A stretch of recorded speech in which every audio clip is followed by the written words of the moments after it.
Morning, Year 8. Today we're looking at graphing, and we're going to do that with an activity in a sec. So what we're going to look at is we're going to look at a couple of different types of graphs today.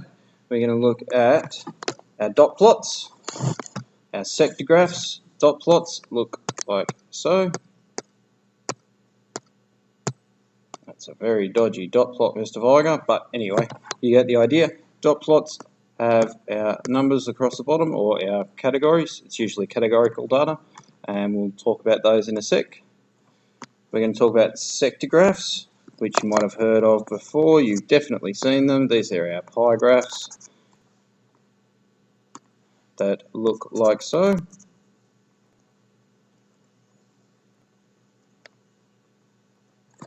And our divided bar graphs, which shouldn't be new, but we'll go through them. It's just where we've got a divided bar, and this part is this thing. This part is some other category, and then we're going to have a look at our line graphs, which are slightly different and measure continuous data. So today we're going to look at dot plots first up. So what a dot plot is it's a straight line that measures something. So in our activity we're going to be looking at colours, so we could talk about red, green, blue and orange.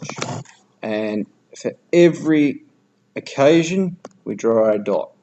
So if we had one red, two green, one blue and two orange, that would be our dot plot.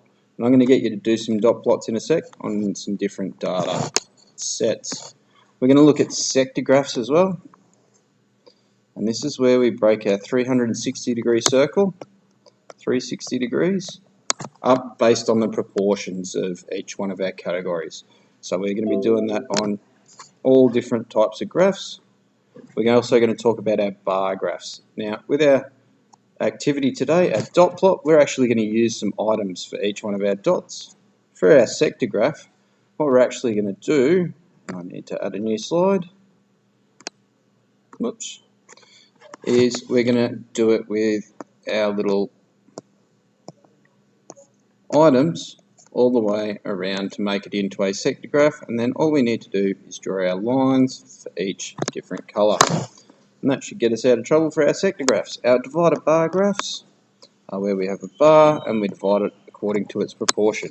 Again, today we're using physical materials, so we might have 3 of them and then do another 6 on this side, 6 or 7 on that side.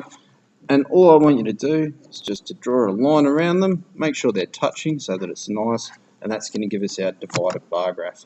Our final one, we're not going to do one of these, is our line graph that shows which way things go, and we'll talk about those again tomorrow. All the best today, have fun.